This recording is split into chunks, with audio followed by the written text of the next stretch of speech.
So this Vizony Q8 projector solves one of the biggest problems with streaming today. The main issue is due to HDCP copyright protections. A lot of the stuff that you can stream on your phone, you cannot easily play to an external screen, including a projector. So what that leads to is a lot of your most popular streaming services like Netflix, Prime, Hulu, not being compatible with streaming over Miracast or AirPlay. So a lot of people kind of get stuck there and they don't know what to do. And that could be quite the barrier to getting a projector for some people. So the awesome thing with this Vizony Q8 projector is this has Android TV built in. So you've got access to the Google Play Store, all kinds of apps, so you don't have to worry anymore about then adding on an external streaming device or anything like that. This totally simplifies the process, and this has a couple other really attractive features, including the sound quality, which we're gonna go over here today. So Vizony did sponsor this video, and they sent over this projector so that I could test this out and give you guys my thoughts. So this is very similar to the RD830 from Vizony, which I recently tested out as well. I'll have a link popping up to that you can check out, and that'll also be in the description and the comments. But as far as specs, this is native 1080p just like that one was. This is also 800 ANSI lumens for brightness. And I was really impressed with the speakers on that model, and on this Q8, the speakers really are great on this too. One of the other things that I highly recommended on pretty much any other projector review I've done is in this budget range, you add on maybe an extra set of speakers or something like that.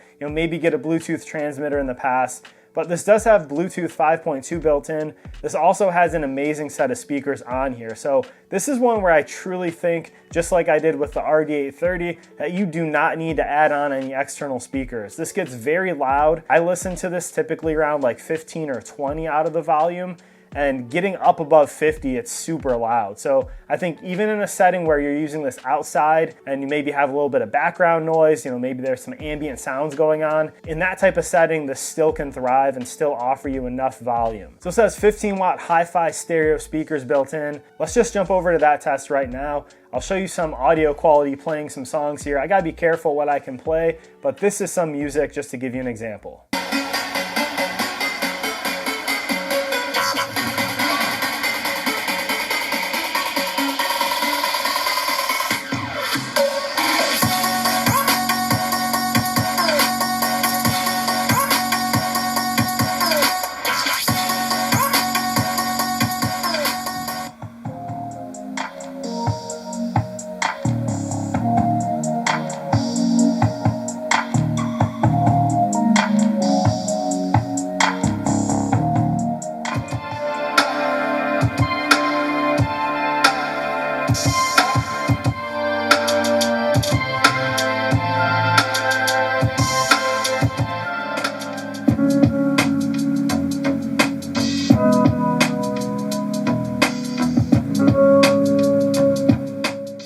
So as you can see in that music, that sounded really excellent. And again, I was at about 35 for the volume out of 100 on that. So you could definitely get this a lot louder. You know, you may get a little bit more distortion once you get to that upper half of the range.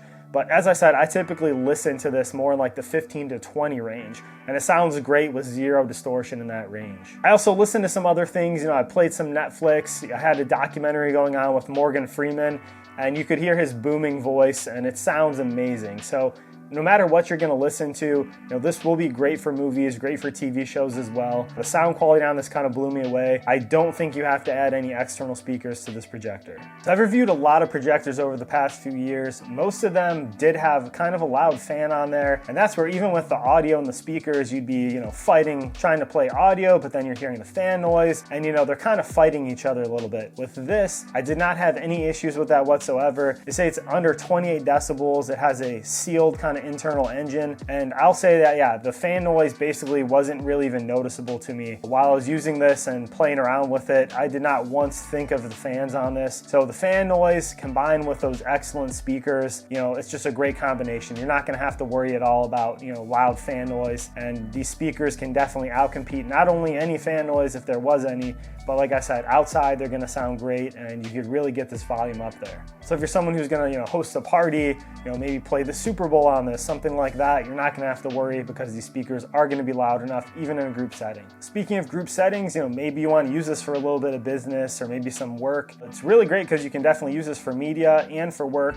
You can actually just use the built-in USB on this to play all of your, you know, PowerPoint, PDF files, things like that directly on this device, and they're gonna work great. You could see here, let's get into some of the actual quality of the picture and the display since we're talking about it. So this was on YouTube. I'm showing you here some of the up close text and some of the thumbnails and that, so you can kind of see what that quality is gonna look like. So I had this about 9 feet away or so on a 100-inch screen. That's what it took to fill it. With this, the further away you have this, that's gonna make it bigger. The closer it is to the wall or where you're projecting this to, the smaller the picture is gonna be. But you can see here, going up close on that 100-inch screen, this is what the thumbnails and what the text look like. You can see it's pretty crisp and nice. So when you're gonna be using this even for files, for PowerPoints, things like that, and if you're navigating a lot of these streaming service menus or adding some apps and stuff like that, all that text is gonna be easy to read and very crisp. So as far as your picture and getting everything set up, this has auto keystone, it also has auto focusing, and you can set that to where it basically comes on and it focuses immediately. It's set to that by the default, so it's really nice. Turning this on, I had it set up. It was pretty simple to set this up because it did focus on its own and it corrected on the wall on its own. You do have the ability also to kind of zoom between 50 and 100%. So if your picture's maybe a little bit too big on the wall,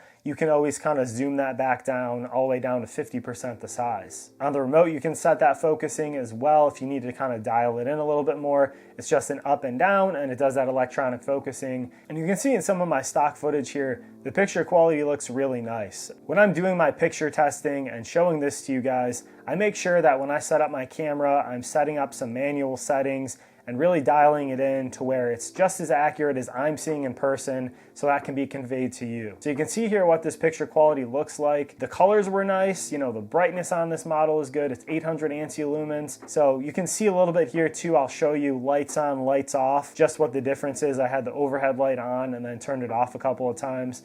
But if you have a little bit of ambient light coming in, this is still gonna be, you know, good enough to show the picture. You could use this in a moderately controlled lighting environment.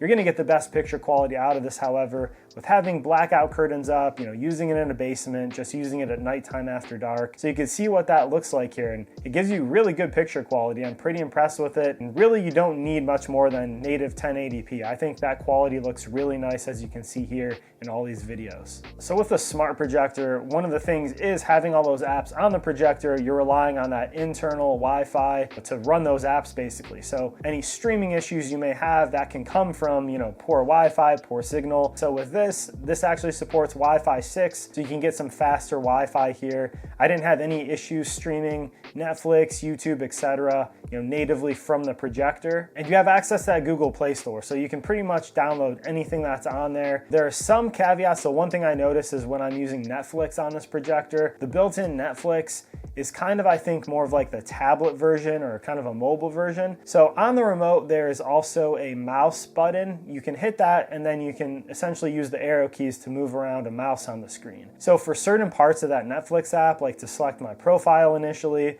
and then for navigating around the screen, I had to use that cursor and basically drop it to the bottom, keep pressing down, and it was almost, you know, kind of like a touch function where it was swiping through and going through all of the things I could stream on Netflix. So that's one area. Like that Netflix app is something I have to get used to, but on YouTube, it's just like when it's on my TV. It's very easy to navigate around, you know, go to the side menu, selecting videos, going to channels, all that kind of stuff.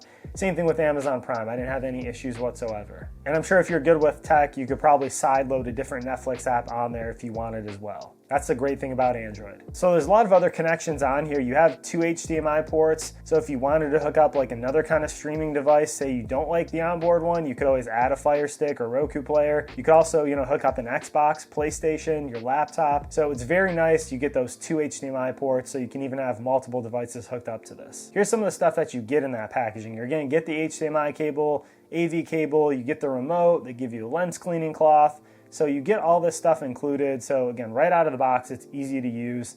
You can also hook up an external speaker by 3.5 millimeter jack. It also has Bluetooth 5.2, but as I said, I don't think you really have to because the speakers that are on board are just so good. So I'm super happy with this projector. Like I said, the biggest thing is this takes away any issues with streaming and trying to cast from your phone or anything like that, relying on your phone connection, having lag and delays. Everything's on here because it's a smart projector. You've got access to that Google Play Store. You can put the apps right on this projector. You can also hook up gaming devices, you know, Nintendo Switch, PlayStation, Xbox, because you've got those HDMIs on there. And this has some amazing picture and really great sound quality. So what that allows you to be able to do is, move this easily around your home and just set it up and play things somewhere. You could put it outside on the patio, have a movie night, take this with you somewhere. So it's very portable and you have all those apps on. You just hook up to internet and then you can stream everything right off of this projector. This would be a great starter projector for anybody who's just getting into the space as well because of all those features. There's going to be a link to purchase this in the comments in the description.